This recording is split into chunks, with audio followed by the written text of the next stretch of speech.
Commander Lee Minji's head pounded as consciousness slowly returned. The metallic taste of blood filled her mouth, and her vision blurred as she tried to focus on her surroundings. Cold. That was the first thing she noticed. The air itself seemed to bite at her skin through her torn uniform. She was definitely not on Earth anymore. The walls around her pulsed with an otherworldly blue light, and the floor beneath her felt like it was made of some kind of living crystal. Her hands were bound by what looked like glowing shackles that hummed with energy. Every time she tried to move them, they tightened slightly, as if they were alive and responding to her struggles. The last thing she remembered was the desperate battle above Proxima Station. Earth's newest colony had been humanity's pride and joy, a beautiful world with purple sunsets and twin moons. Now it was probably nothing but ash and debris floating in space. Her squad had fought bravely, but these aliens were unlike anything humanity had ever encountered. They moved like dancers flowing through space in ships that seemed to bend reality around them. Their weapons didn't just destroy, they seemed to unravel matter itself at the molecular level. Heavy footsteps echoed through the corridor outside. Her cell. Minji forced herself to sit up straighter, even though every muscle in her body screamed in protest. She wouldn't give these creatures the satisfaction of seeing her broken. The door dissolved like water, and in walked something that made her breath catch in her throat. The alien stood nearly 8 feet tall with 6 eyes arranged symmetrically on an elegant face that seemed carved from living silver. Her body moved with impossible grace, and behind her floated a crown of pure energy that cast dancing shadows on the walls. This had to be their leader. Another primitive from the outer worlds, the creature spoke, her voice somehow beautiful and terrifying at the same time. Minji's earpiece translated the melodic sounds into Korean. How many of these vermin survived the cleansing? A smaller alien scuttled forward, its spider-like legs clicking on the crystal floor. Only this one, Your Majesty. The others died defending their nest? Then execute her and be done with it. I have more important matters to attend to. Minji felt her heart racing, but something about the restraints caught her attention. The way they glowed, the subtle vibrations running through them, the mathematical precision of their construction. Despite facing death, her engineer's mind couldn't help but analyze what she was seeing. Wait, she said, her voice hoarse but steady. These bonds you're using, they're incredible. The Queen's 6 eyes suddenly focused entirely on her, like searchlights locking onto a target. The smaller alien chittered nervously. You're not just restraining me. Minji continued, studying the crystalline shackles more closely. You're using fourth-dimensional energy matrices to maintain perfect molecular cohesion. The power requirements alone must be enormous, but you've somehow made it stable at the quantum level. The chamber fell absolutely silent. Even the gentle humming of the ship's engines seemed to fade away. Queen Velthura moved closer, her towering form casting Minji in shadow. In 3,000 years of conquest across hundreds of worlds, no prisoner had ever shown the slightest understanding of Kelthian technology. Most species barely comprehended fire when the Empire found them. Explain what you think you understand, primitive, the Queen commanded, though her tone had shifted from dismissive to genuinely curious. Minji looked up at the alien monarch, no longer seeing just her captor, but a fellow engineer who had built something remarkable. Your crystals aren't just restraints, they're miniature fusion reactors. Each one is generating and containing its own pocket of controlled energy. It's like having a star in a bottle, perfectly balanced and endlessly renewable. She shifted, positioned slightly, feeling the restraints respond to her movement. The craftsmanship is beautiful, though I think you could improve the efficiency by maybe 30% if you adjusted the harmonic frequency to match the natural resonance of human bone density. For several long moments, Queen Velthara simply stared at this small injured creature, who had somehow recognized the subtle engineering behind technology that had taken her people millennia to perfect. No species in the galaxy had ever offered suggestions for improvement, because no one else had ever understood how it worked in the first place. The Queen's advisors whispered among themselves in their musical language, clearly confused by this unexpected development. They had expected screaming, begging, perhaps desperate bargaining for life. They had not expected a technical discussion. Delay the execution, Queen Velthara announced suddenly. I want to study this one more carefully. As the aliens filed out of the cell, leaving Minji alone with her glowing restraints, she couldn't help but smile slightly. She had bought herself time, though she wasn't entirely sure what she planned to do with it. But for the first time since waking up on this alien ship, she felt something other than despair. She felt curious about what other impossible technologies these creatures had created. And maybe, just maybe, she had found a way to survive long enough to see them. 3 days had passed since Queen Velthara had spared Minji's life, and the human found herself in a situation she never could have imagined. Instead of a prison cell, she now occupied a luxurious chamber with walls that showed live images of distant galaxies. The crystalline restraints were gone, replaced by an elegant bracelet that she suspected was both a translator and a tracking device. The Queen had been visiting her daily, engaging in conversations that ranged from quantum physics to stellar engineering. Minji got the sense that Velthara was lonely at the top of her galactic empire, surrounded by advisors who told her only what they thought she wanted to hear. Today felt different, though. When the Queen entered, her usual composed demeanor was cracked with something Minji had never seen before. Worry. Walk with me, Velthara commanded, and for the first time, Minji was allowed to leave her quarters. The ship's corridors were even more magnificent than she had imagined.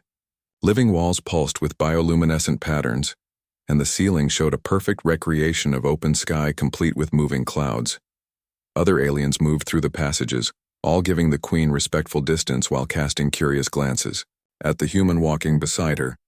They eventually arrived at what could only be described as the ship's brain center.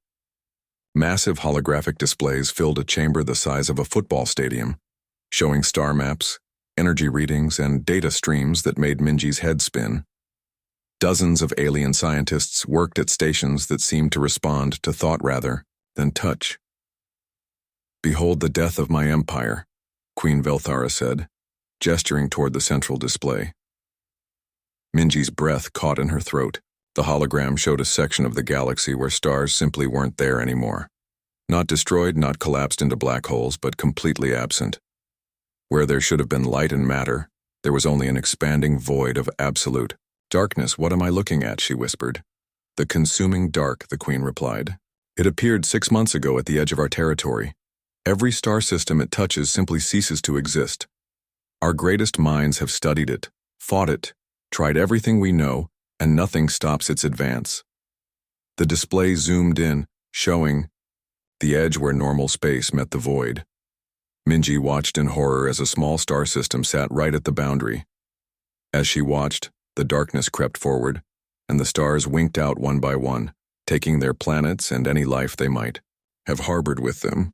How fast is it moving? Minji asked, her engineering mind automatically trying to quantify the threat.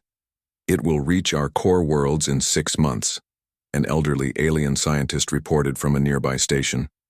We estimate 40 billion lives will be lost in the first wave alone. Minji felt sick. 40 billion thinking, feeling beings just gone. She thought of Earth, of humanity's small colonies scattered across their local region of space.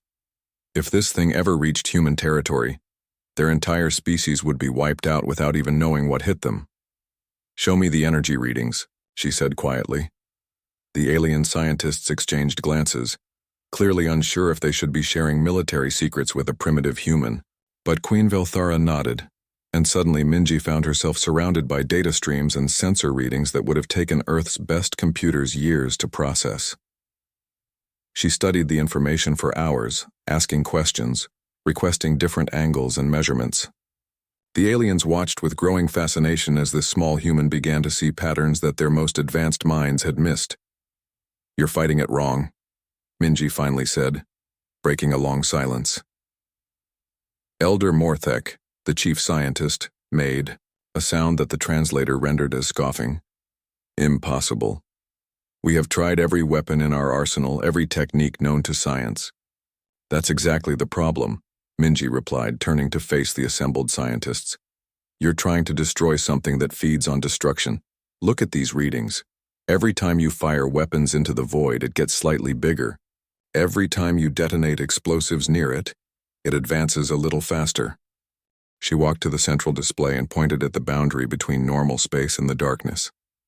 This isn't a weapon or a natural disaster. It's a wound in space-time itself, and you're making it worse by poking at it. Then what do you suggest, human? Queen Velthara asked, her voice carrying both hope and skepticism. Minji took a deep breath, knowing that what she was about to propose would sound completely insane. Don't fight it. Guide it. The chamber erupted in chittering and clicking as the alien scientists expressed their disbelief. But Queen Velthara raised a hand for silence, her 6 eyes fixed intently on Minji. Explain. Think of it like a river flooding your city, Minji said, using simple terms. You can't stop the water, but you can dig channels to redirect it away from where people live. We need to create a series of controlled gravitational wells, artificial gravity sources that will bend space-time itself and steer this thing away from inhabited systems. The power requirements would be astronomical, Morthek protested. Not if you do it smart, Minji replied with growing excitement. You don't need to overpower it, just nudge it. Use its own momentum against it. Create a gravitational cascade, each artificial singularity pulling it toward the next one, guiding it out into empty space between galaxies. For the first time since the crisis began, Queen Velthara felt something she had almost forgotten. Hope. Run the calculations, she ordered. The small campfire crackled in the darkness as the 3 friends huddled together. They had been walking, for hours through the thick forest, following the mysterious map they found in the old cabin. Their flashlights were getting dim, and strange sounds echoed from the shadows between the trees. Did you hear that? Whispered Alex, pointing toward a cluster of dark trees. Something had definitely moved out there, rustling the leaves in a way that didn't match the gentle evening breeze. Jordan gripped the worn piece of paper tighter. Maybe we should head back. This whole treasure hunt is getting too weird.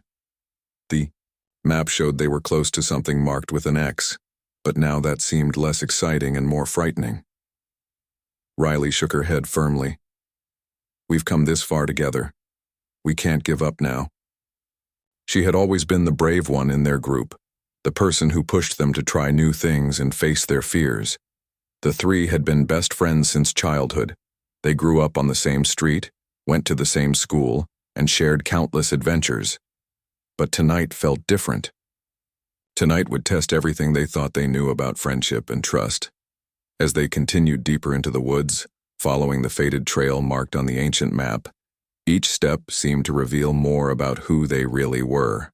The comfortable friendship they had always known was about to face its biggest challenge. Alex had always been the cautious one.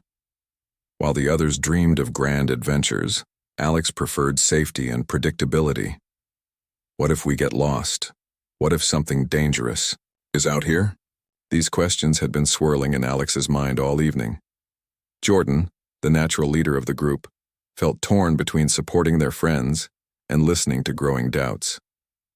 The map had seemed like such a fun discovery at first, but now Jordan wondered if they had made a terrible mistake bringing everyone out here. Riley's excitement hadn't dimmed, even as the forest grew darker and more mysterious around them.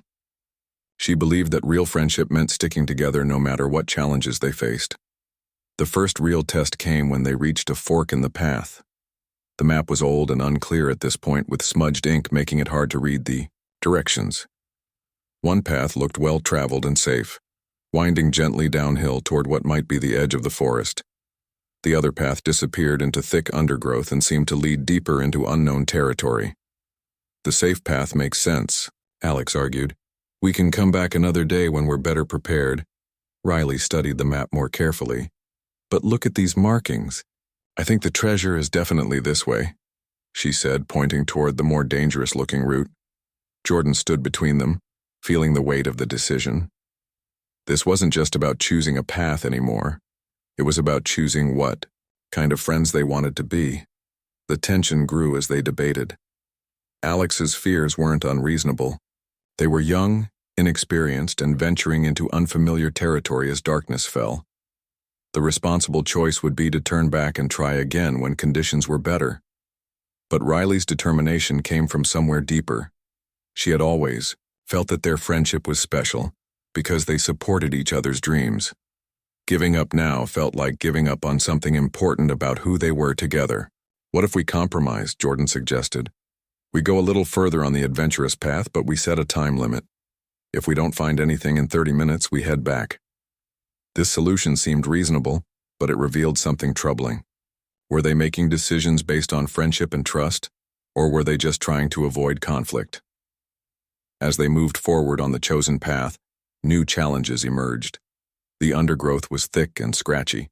Strange sounds continued to echo from the darkness around them. Their flashlights grew dimmer with each passing minute. Then Alex stumbled and twisted an ankle. Nothing serious, but enough to slow them down and add another layer of worry to their adventure. Now they faced a choice that would truly test their loyalty to each other. Riley wanted to continue, believing they were close to their goal.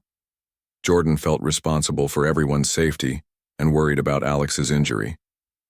Alex just wanted everyone to be safe, even if it meant abandoning their quest. "Real friends don't abandon each other," Riley said firmly.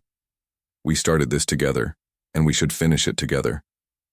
Alex winced, not just from the ankle, but from the implication.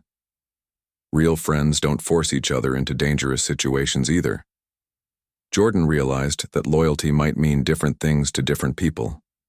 Was it more loyal to push forward together, or to prioritize everyone's safety and well-being? The forest seemed to hold its breath as the three friends faced this moment of truth. Their next decision would reveal what their friendship really meant, and whether it was strong enough to survive when they disagreed about something important. The old wooden bridge creaked dangerously under their feet as the three friends carefully made their way across the deep ravine. Below them, rushing water crashed against jagged rocks, creating a sound that made their hearts pound with fear. The bridge swayed with each step, and several planks were missing or rotted through. "One at a time," Jordan whispered, gripping the rope railing tightly. "Test each board before putting your full weight on it." Alex's injured ankle throbbed with every careful step, but there was no turning back now. The path they had chosen led to this treacherous crossing, and the only way forward was to face their fears together. Riley had spotted something glinting in the moonlight on the other side of the ravine. "Look," she pointed excitedly. "There's definitely something over there. Maybe it's what we've been searching for." As they reached the other side safely, they discovered the ruins of an old stone structure. Moss covered most of the walls, and vines had grown through cracks in the ancient stones. But in the center of the ruins, partially buried under decades of fallen leaves, they found a small metal box. "This has to be it," Riley breathed, her eyes shining with excitement. The box was heavy and covered in rust, but still intact.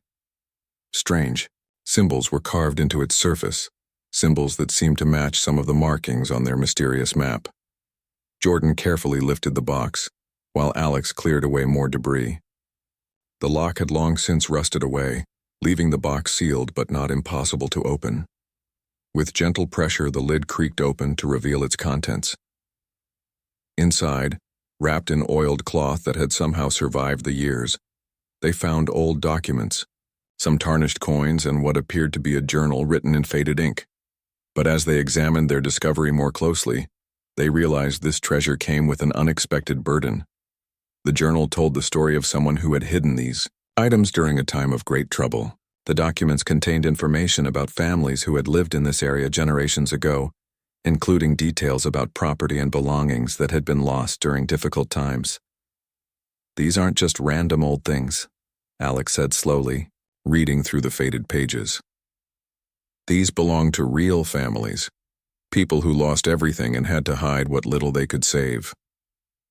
Riley's excitement began to mix with uncertainty. "But we found it fair and square.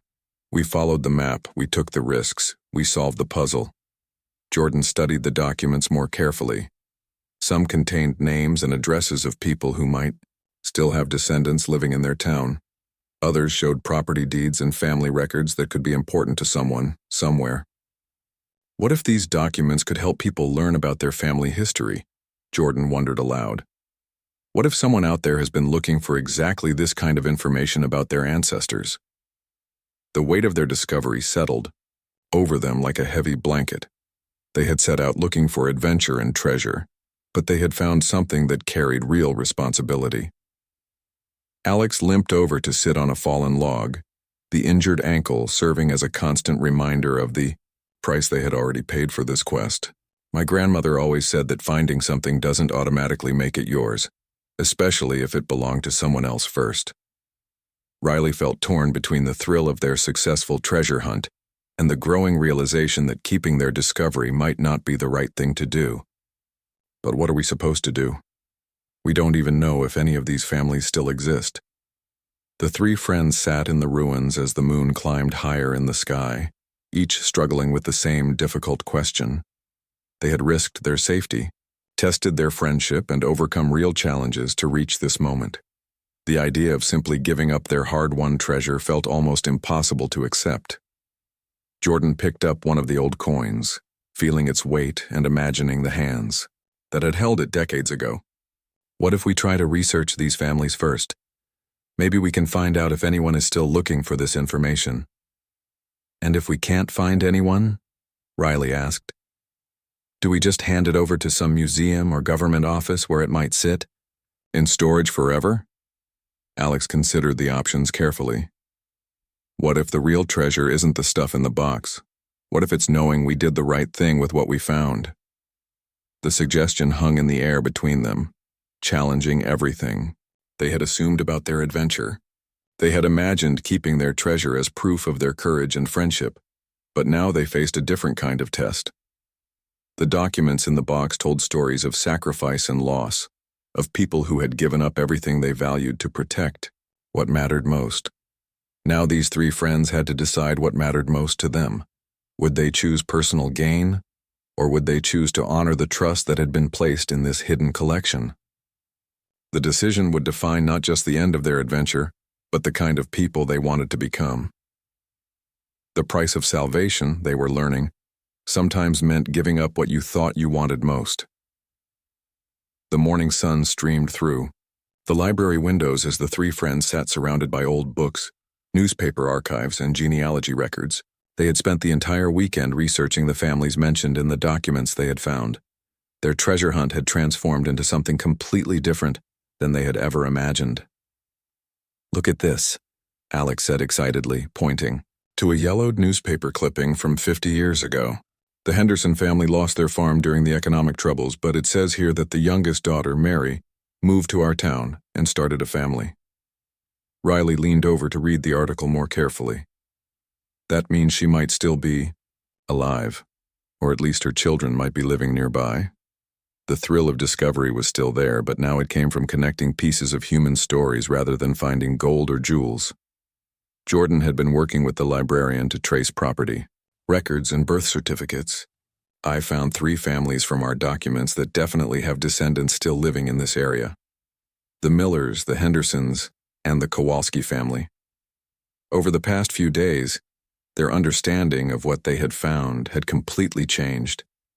The metal box hadn't contained the kind of treasure they had expected, but it held something far more valuable to the people who had lost it. Family photographs, birth certificates, marriage records, and letters that told the story of ordinary people facing extraordinary challenges. My great-aunt works at the community center, Riley said thoughtfully. She knows everyone in town and all the old families. Maybe she could help us figure out how to return these things to the right people. The decision to give back what they had found hadn't been easy at first. They had argued about it for hours that night in the ruins, each feeling torn between keeping their discovery and doing what felt right. But as they learned more about the families involved, the choice became clearer. Alex's injured ankle had healed during their research week, but the experience had left a different kind of mark. You know what's funny? I was so scared during our adventure. But looking back, the scariest part was almost making the wrong choice about what to do with what we found. The breakthrough came when Riley's great-aunt immediately recognized several names from the documents. "Oh my goodness," she had exclaimed when they showed her the materials. "Mary Henderson lives just 2 streets over from you. She's 93 now, but sharp as ever. She's talked for years about losing her family's important papers during the move. The first reunion had been magical. When they knocked on Mary Henderson's door and explained what they had found, the elderly woman's eyes filled with tears. She invited them in and served them cookies while carefully examining each document and photograph. "I never thought I'd see these again," Mary whispered, holding a faded photograph of her parents' wedding day. "My mother hid these papers when we had to leave the farm so quickly. We always hoped to go back for them, but—" Her voice trailed off as she touched the image gently. The friends watched as Mary shared stories about each item. The coins weren't particularly valuable in money terms, but they had been saved by her father from his first job. The letters were from relatives who had moved away, maintaining family connections across great distances in an era before easy communication. "But the most precious thing," Mary said, lifting a small piece of jewelry from the box, "is this." It was a simple silver ring with a tiny stone. Nothing that would catch attention in a jewelry store window. "This was my grandmother's engagement ring. My mother wore it every day until she had to pack so quickly." Jordan felt a warmth spreading through their chest that had nothing to do with the cookies and hot chocolate. So it really was treasure, just not the kind we expected to find. Over the following weeks, they helped return documents to 2 other families. Each reunion brought similar moments of joy and gratitude. The Kowalski family recovered immigration papers that helped them complete research they had been working on for years. The Miller family found letters from a son who had died young, preserving his memory in words they thought were lost forever. But the real surprise came when the families they had helped decided to organize a community gathering to thank them. The event grew larger than anyone expected, with neighbors and friends joining to celebrate not just the return of lost items, but the spirit of caring that had made it possible. "You 3 remind us what's best about young people today," said Mr. Kowalski, presenting them with a gift from all 3 families. It was a beautiful wooden box, handcrafted by his son, containing letters from each family expressing their gratitude. Riley looked at her friends as they walked home that evening, the thank you box carefully tucked under Jordan's arm. "I think we found something better than any treasure we could have imagined." Alex nodded, no longer the fearful person who had worried about every risk. "We found out what we're really made of." The crown's true gift hadn't been gold or jewels hidden in an ancient box. It had been the opportunity to discover that the greatest treasures in life come from the connections we make and the kindness we choose to show others.